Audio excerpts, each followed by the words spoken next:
Well, hey, everybody. It is Wednesday night when I'm recording this, so this will probably go out Thursday, Friday, Saturday, something like that later this week. But anyway, this video kind of inspired by my friend Antal, who had told me a while back that he loves the videos that where I kind of break things down and pick some of the parts out of songs and things like that. So anyway, I thought I'd do that with one of my recent cover songs that I recorded. And as many of you know, I've recorded maybe 8 or 9 cover songs in the last month or two, and just been releasing them just for fun, you know, some songs that I've enjoyed to play, some things that'd be easy to put together, and some things that I can handle doing a lot of the parts on. So anyway, this song that we're going to look at is a Paul McCartney cover called No More Lonely Nights. And I always liked the song, but there was actually a Paul McCartney tribute CD that was, now it's probably like 15 years old. And I can't remember the group that did the cover of No More Lonely Nights, but they put a little more edge to it and a little bit more vocal harmonies and stuff like that. And so I thought I would just take a shot at it. And I originally was planning to sing the whole song, but I'm just not really a lead singer. So whenever I hear my voice, I go, I'm just not a lead singer. I can kind of pass some background vocals and stuff like that. So anyway, I've got the Hammond and I've got the piano, which can carry the song, I think. So anyway, so I wound up playing the Hammond melody on the Hammond. And then when we got to the chorus, it was funny because my Hammond that the B3 that I keep it at the church and I play it every Sunday. So when I record, I got to go over to the church and I've got to bring my laptop and some stuff so that I can record it. So anyway, I recorded it, and as I'm playing the Hammond, I go, you know what? I'm just gonna sing the chorus. And so I made the decision there that when I got home and I recorded the other parts, that I was gonna have to sing the chorus. And so anyway, we will start with the drums, and I've got the session pulled up here, and I'm gonna try my best to do all this stuff quickly because there could be a lot of me just, you know, staring at my computer screen and not saying anything. So I'm going to mute here everything but the drums and sound effects. We'll leave the kind of, I call them sound effects, but they're more like some production elements, some like, I don't know what to call you, but you'll hear them. So anyway, just a basic groove here. Let's see what we got. And this is the Gretsch kit that's here in the studio.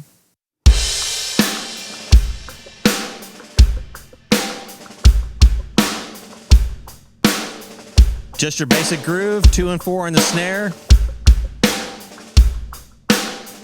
This is probably one of the first grooves that maybe you learn on the drums, but it's the groove that pays all the bills.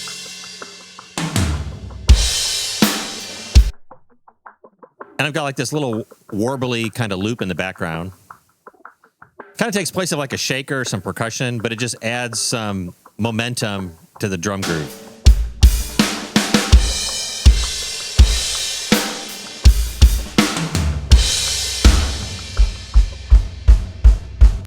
Okay, now I'm going to take out all these. We're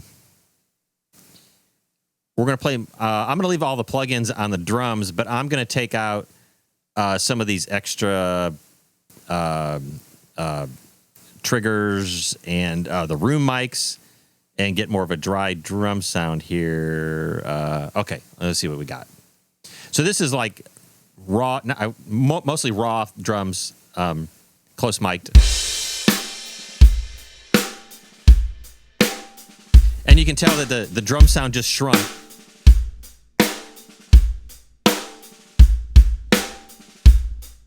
And I can add the room mic in.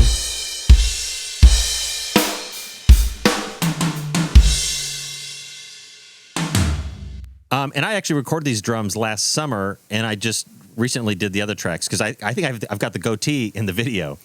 So I recorded this a long time ago. Like I said, I was planning on singing the whole thing, and then when I just realized that I did a couple tracks of lead vocals on it, and I just was not impressed with my voice, so it just kind of sat there. And then recently, I did the instrumental / background vocal version. But here's the room mic, and this is the mic that's in my shower at in the bathroom here in the studio.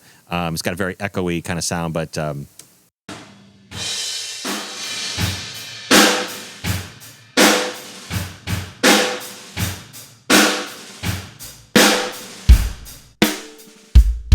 you can hear as I add this in, it just makes the drums start to come to life. They actually sound like they're, in a room. Wow. Hence the term room mic.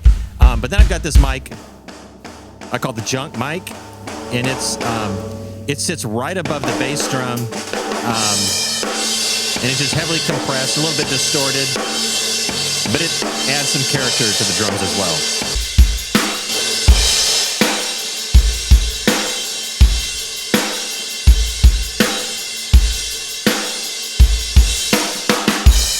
Now, on this track, I did use a trigger on the kick, which I rarely ever do, and a trigger on the snare. And it's more of a sampled snare with a lot of reverb on it. So you're still getting the direct from the mics that are on the drums, but it's just kind of like a synthetic reverb just to give the drums a bigger sound. So I'll play the kick and the snare without it, and then we'll do kick and snare with the sort of synthetic reverb and see what we got.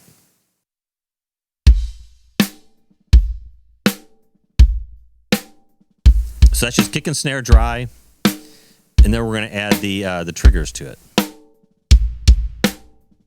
So I just added the kick trigger. You can hear it's got that sort of roomier tone.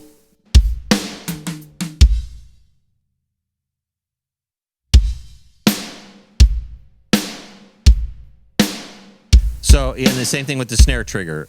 Mostly using it sort of for like the wet reverb effect. And then we can put all these other mics back in, overheads in the room.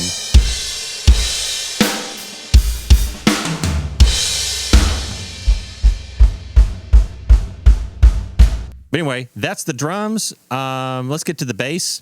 So, I'm not the greatest bass player, and I've got this 5-string bass, and I probably should have got a 4. Because I have such a hard time keeping that low B from ringing out underneath the other strings. But anyway, here is the bass.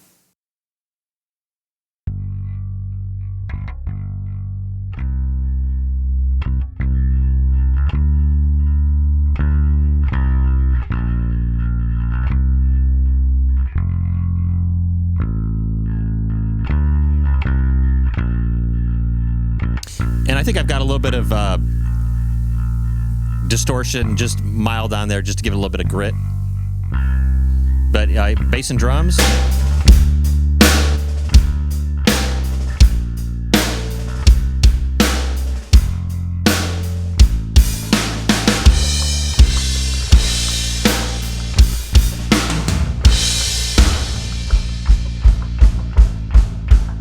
Now, the bass and drums, that's kind of where the whole mix in the whole song sits on that. So, when I pick these cover songs out, I'm kind of thinking of what can I play drums in bass on that will kind of like be enough foundation that if a melody or something else goes on top, that it'll work. So, anything with a fancy bass line, I'm not gonna be able to pull that off because I'm just basic. So anyway, let's see. What else we got? Piano. So we got the piano at the top, and that is from the Spectrasonics Keyscape library, I believe. And that's a combination. It's a patch with acoustic piano and a Yamaha CP70 electric piano, kind of like as a hybrid piano. So it gives it kind of that chorusing effect.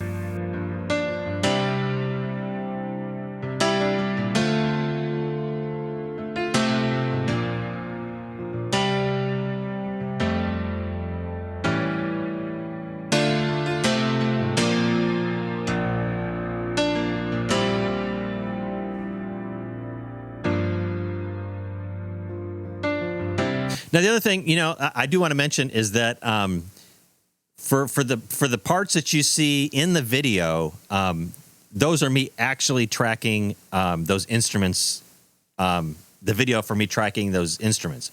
So there are some tracks like on here, like these guitars, which they're not real.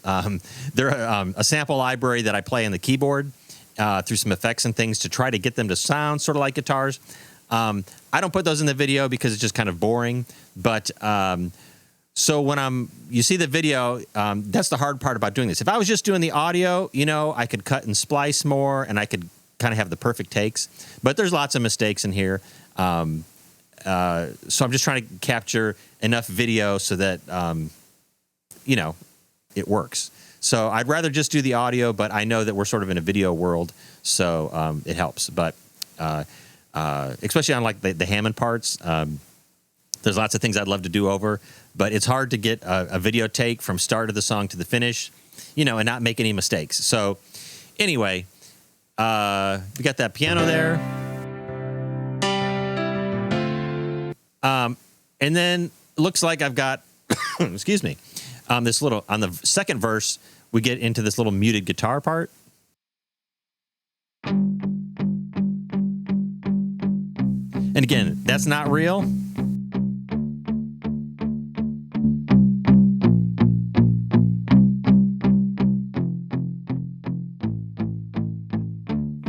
And I probably could hook a guitar up here, and I could probably play that, but it's just so much easier to do it in the box on the keyboard. And it's tucked so far down in the mix, it's just almost kind of like it's just a hint that there's a guitar, kind of chug, chug, chug, chug. And then kind of as we get going here to the chorus, we got some more guitar parts, I think. There we go.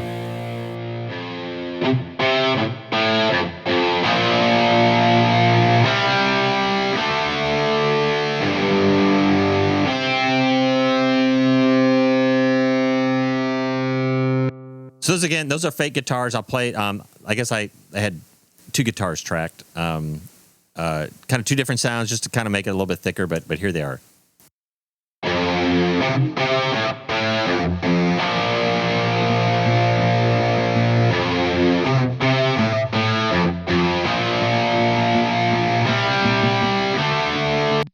And that muted part kind of goes through the chorus too, and it's kind of doing this little chuggy.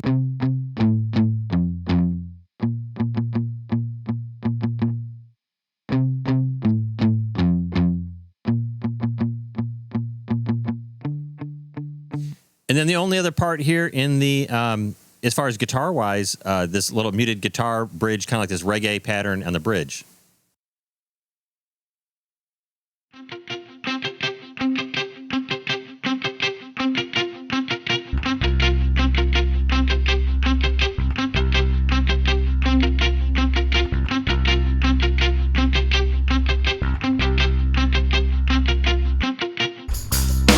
And again, that's not supposed to be something that's like the primary focus, so kind of tucked in there. But let's go back. So yeah, we've kind of heard all the parts. And then here's the Hammond lead. Starts off with a nice little...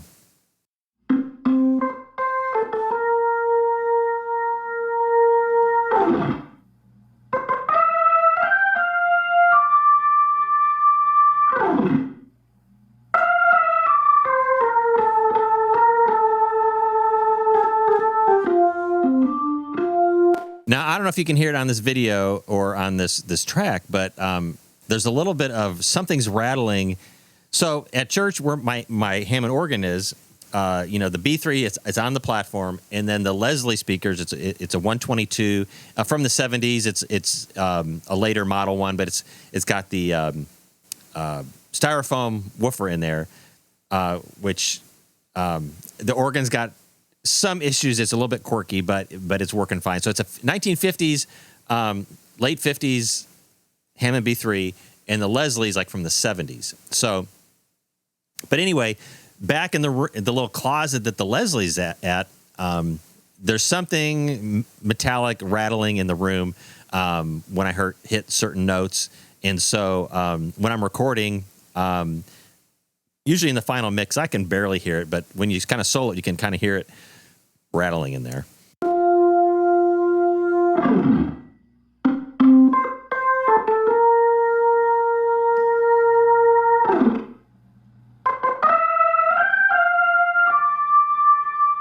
So those are all, like single note melody lines. And then when we get to the chorus, I start playing, chords on the Hammond.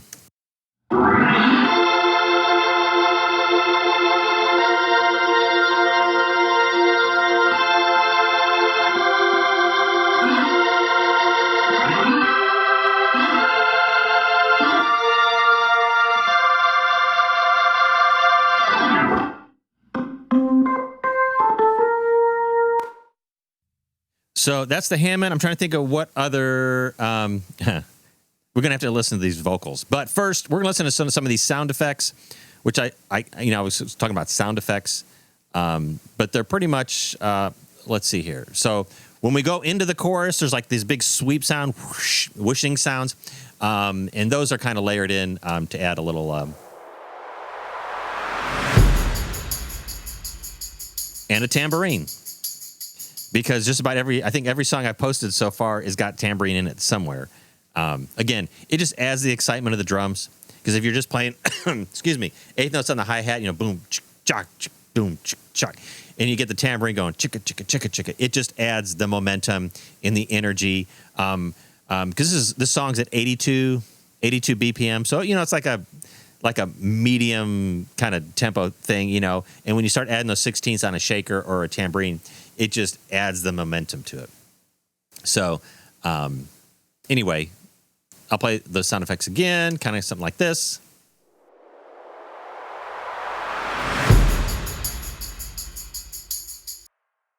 Okay, now let's see here. We're going to mute. I've kind of got this session set up for mixing it, so I've hidden some things.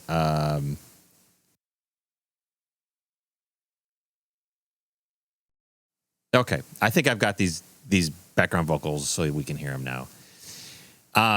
Bear with me because they're bare. Again, my voice with the help of some plugins and things, I can get a halfway decent sound. But here we go. Lonely nights, no more lonely nights.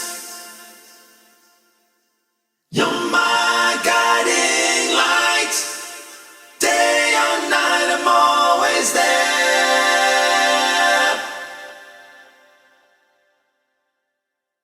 And those are 10 tracks, so basically 5 parts. I recorded 2 of each part so I could pan them left and right, just to give it a little bit of stereo. If I scroll way up, it's these pink, and I don't know if you can see it on your screen, but it's these pink guys right up here.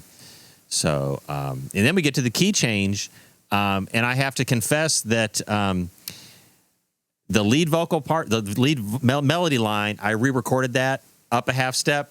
But I just transposed the audio for the others to make the key change. So it was dramatic, but, I don't have any secrets or any shame. So here we go to the key change. So here's a regular key. You're my guiding light, day or night, I'm always there. And then we get to the key change. No more.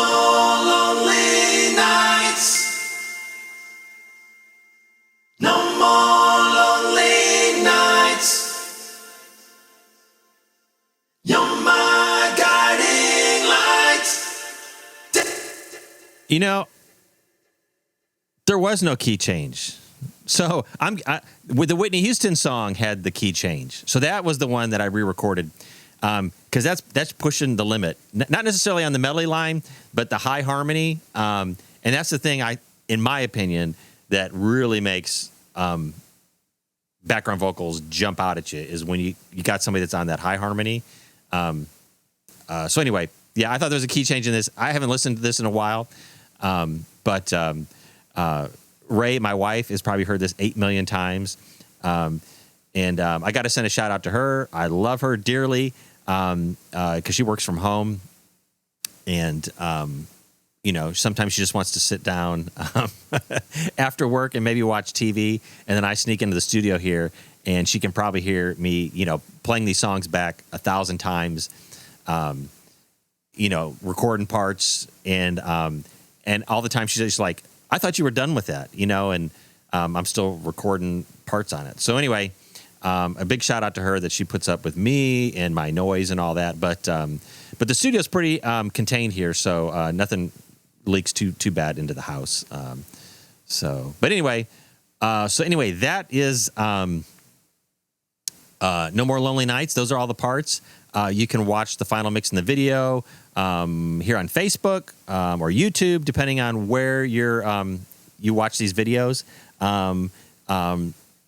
So anyway, it is Wednesday night, and I just thought I'd do a quick video, but it looks like we're at like 20 minutes or something like that. Yeah, I've got songs on the horizon. Got some friends that are coming in, have come in to record stuff, and I'm just slowly trickling this stuff out. And anyway, thank you guys for watching. I'm always very thankful that you guys watch and listen to this stuff. I have very much fun and enjoy doing these recordings and videos. It's kind of like one of those things, like if you're waiting for the right time to do something, you're going to miss it. So I'm sitting here. I finally got my studio set up after many years of not having a home studio set up. And I'm just going to record stuff. So whether friends and musicians come over or it's just me. So you'll just have to bear with me. But thanks again for watching, and I'll catch you later.